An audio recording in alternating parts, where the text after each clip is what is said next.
Nah, ini juga yang baru, ini masih banyak dikeluhkan oleh teman-teman pembagian hasil usaha. Saya selalu menyampaikan nanti kalau sudah jadi BUMDesma, itu UPK ini, teman-teman UPK, teman-teman saya, ini harus satu hal yang harus dikuatkan di dalam hatinya, itu adalah satu, move on gitu ya. Karena saya selalu mengatakan UPK itu bukan BUMDesma. Sangat berbeda, kegiatannya saja yang akan dibawa, kemudian rohnya juga akan dipertahankan, tetapi kelembagaannya itu sudah sangat berbeda. Kita harus mengakui itu secara jujur, itu memang harus ada. Termasuk salah satunya di sini. PAD ini yang tidak pernah dikenal di dalam kelembagaan BNPM, suka atau tidak suka ini nanti pasti harus muncul.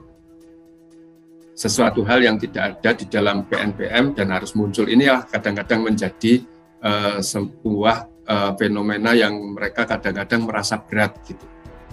Tapi ya bagaimana lagi, BUMDesma ujung-ujungnya ada sesuatu hal yang diharapkan oleh pemerintah desa, karena konsekuensi dari desa menyertakan modal pasti ada sesuatu yang akan dia dapatkan.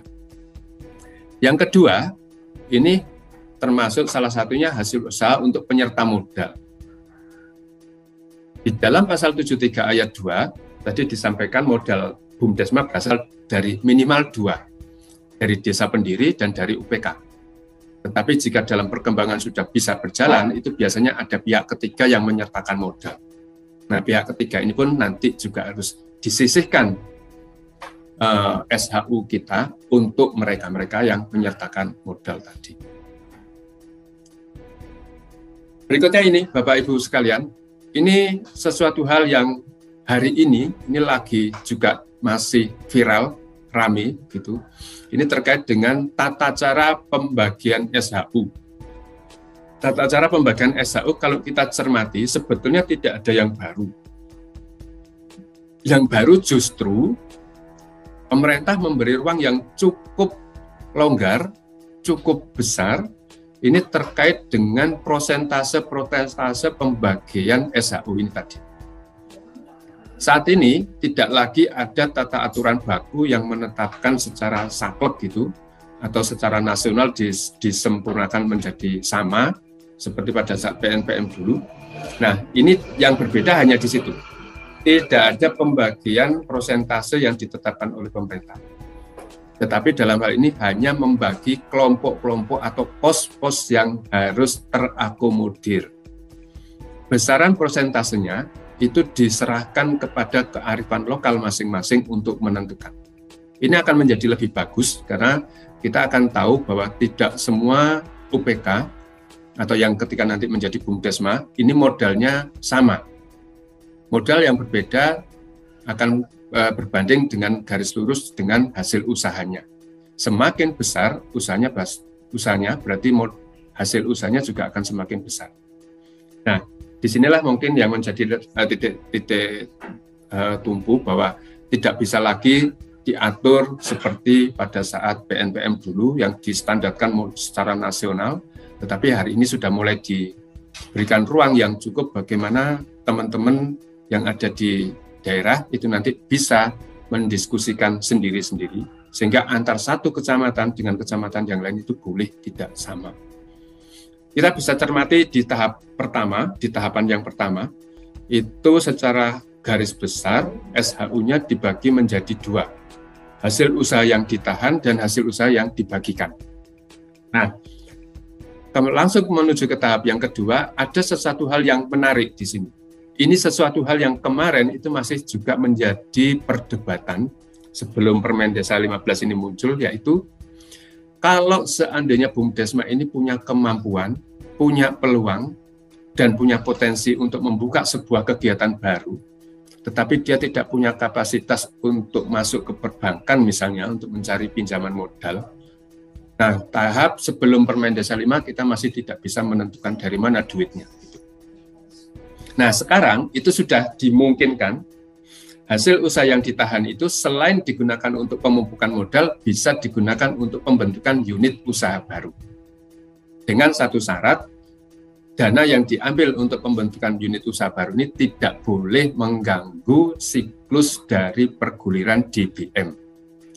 Artinya, boleh mengambil dana dari situ asalkan memang ada dana lebih atau dana yang memang tidak digunakan, atau mungkin yang sekarang dikenal dengan idle fund gitu ya, atau idle money yang di beberapa kecamatan itu luar biasa. Dananya memang tidak bisa lagi disalurkan karena memang simpan pinjamnya sudah mencapai titik jenuh. Artinya kelompoknya juga tidak bisa dikembangkan lagi, peminjamnya juga sudah maksimal, duitnya terlalu besar. Sehingga banyak uang yang ngendon di bank itu sampai miliaran, bukan karena apa-apa, tapi memang sudah tidak bisa dilakukan usaha-usaha yang lain. Nah, itu bisa digunakan untuk usaha baru. Untuk yang lain-lainnya, Bapak Ibu sekalian, hasil usaha yang dibagikan, ini sudah sangat jelas. Ini teman-teman UPK nanti mungkin bisa sekaligus diberikan pemahaman, tidak ada yang berbeda dan tidak susah untuk melakukan pembagian SHU ini, karena ini prosesnya, pos-posnya ini sama persis dengan pada saat kita masih ada di PNPM. Ya, jadi tahap 1, tahap 2 sampai ke tahap yang ketiga. Hanya sekali lagi yang membedakan hanya tidak lagi ada penyeragaman prosentase seperti itu. Ini Bapak Ibu, kemudian kalau ini sekaligus karena kita nanti terkait dengan semuanya, terkait dengan masalah 11 bulan kita harus selesaikan semuanya. Jadi nanti ini sekaligus saya juga sedikit akan berdiskusi dengan Bapak Ibu sekalian proses dan tahapan sampai kepada pendaftaran badan hukumnya. Karena ini nanti yang pasti akan ditanyakan mulai dari MAD sosialisasi itu sudah mulai ditanyakan. Harapan kita dari sosialisasi inilah sudah mulai ada penyeragaman sehingga nanti sampai MAD khusus itu tidak ada lagi perdebatan-perdebatan yang tidak perlu.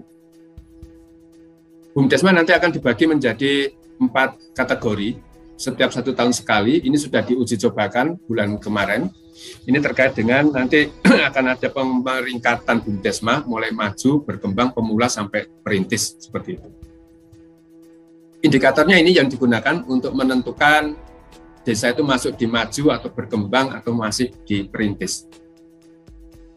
Materinya ada di sini, Bapak Ibu sekalian. Ini sebenarnya hanya sekedar mereview aja. Ini di PP 11 dan Permen Desa 3 itu ada semua. Nah, kemudian ini Bapak Ibu sekalian, mohon bantuannya karena penjenengan nanti pada saat MAD sosialisasi pasti akan mensosialisasikan tata cara proses BUMDesma yang berbadan hukum. Nah, ini akan dimulai dari sini. Nah, 3 tahapan ini, terutama yang pendaftaran nama dan MAD khusus ini yang paling sering dilakukan atau paling sering salah dalam penerapannya. 3 tahapan ini, Bapak Ibu sekalian, ini tidak bisa dilakukan bolak-balik atau diloncat-loncat. Yang paling sering itu dilakukan adalah melakukan MAD khusus tetapi belum melakukan pendaftaran nama. Nah, ini yang tidak boleh dilakukan. Sekali lagi mohon dibantu untuk disosialisasikan. Sekali lagi, sebelum melakukan MAD khusus, lakukan dulu pendaftaran nama melalui portal yang sudah disiapkan. Ini jadi aneh nanti ketika MAD khusus terlaksana tapi belum daftar nama. Karena pada saat pendaftaran nama nanti itu sudah jelas ada tanggal-tanggal yang tidak bisa dihindari. Jadi artinya pendaftaran nama itu pasti harus ada dulu sebelum MAD khusus. Jadi ketika MAD khusus dilakukan dulu, ini nanti akan rancu dan tidak bisa masuk di dalam portal tersebut. Dan pasti ditolak, dengan kata lain, bahasa kasarnya mungkin Bapak harus melakukan MAD khusus ulang seperti itu. Itu Pak. Jadi sekali lagi pendaftaran nama, MAD khusus, setelah MAD khusus muncul 6 poin penting yang harus dihasilkan karena itu akan diupload untuk melakukan pendaftaran badan hukum. Ini portalnya saya kira sudah semua tahu. Hasilnya seperti ini pendaftaran nama. Nah, seperti ini Pak, harus punya sertifikat pendaftaran nama dulu sebelum ke MAD khusus.